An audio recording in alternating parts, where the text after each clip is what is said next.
Chapeau, hein, number one. Hein. Okay. Cyril, on n'a pas l'habitude de vous voir en spectateur. Vous êtes venu voir votre copain Tali, racontez-nous.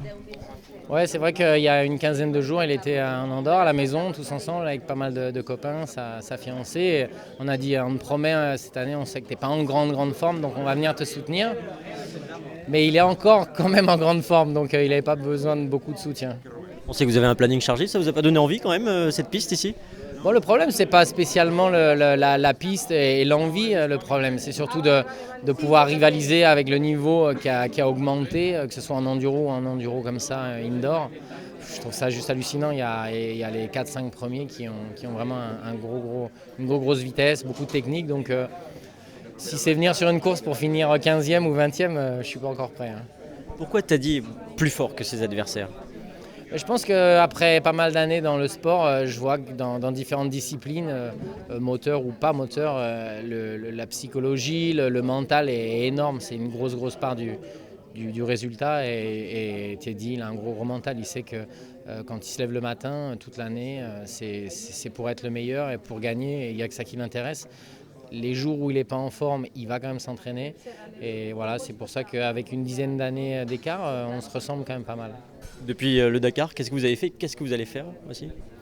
Bon, j'ai fait déjà pas mal une petite tournée chez les partenaires qui me soutiennent depuis pas mal de temps.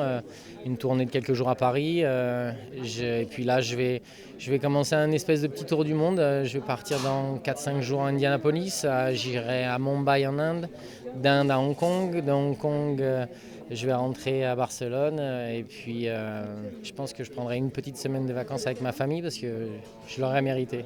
On croyait que c'était dur le Dakar, finalement le plus dur c'est après, c'est ça ? Ah ouais, non, c'est sûr que le truc c'est que si tu fais deuxième du Dakar, et ça m'est arrivé, en une semaine ou une semaine et demie, la promotion du Dakar est finie. Par contre, si tu gagnes, c'est plutôt un mois et demi. Donc voilà, je suis dans mon mois et demi d'après Dakar et ça va avec la victoire et le travail, donc je le prends sans problème. Le fameux record de Stéphane Peter-Hansel avec 6 victoires, il vous intéresse ? Maintenant, là, ça y est, je commence à voir un petit peu que j'ai toujours envie de rouler. On est en train de finaliser pour voir comment va se passer cette saison et ce prochain Dakar. Et je pense que je suis en forme. Et puis avec les quelques jours qu'on passe avec Teddy Blazouziak, par exemple, voilà, ça me rapproche un peu des jeunes. J'arrive à m'inspirer un petit peu. Je pense qu'il arrive aussi à s'inspirer un peu de mon rythme et de ma façon de faire. Et je pense que ouais, je peux encore aller en gagner un ou plusieurs, on verra. Vous allez l'amener, t'as dit, sur les rail raids ? Ouais, pour l'instant, il a fait une petite tentative au Desafio Littoral en Argentine. Cette année, c'était plutôt une réussite, ça lui a plu.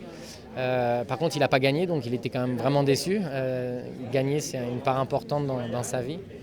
Mais maintenant, il y a encore des épreuves. Je vais l'emmener un peu en Sardaigne cette année. On va essayer de laisser une ou deux motos chez un ami qui habite du côté d'Olbia. Comme ça, dès qu'on a 2-3 jours, on ira se balader dans les chemins avec un roadbook. Et je pense que sur ce terrain-là, je peux le battre. Et niveau franchissement, vous avez des choses à lui apprendre encore ? Non. Techniquement, au niveau franchissement, non.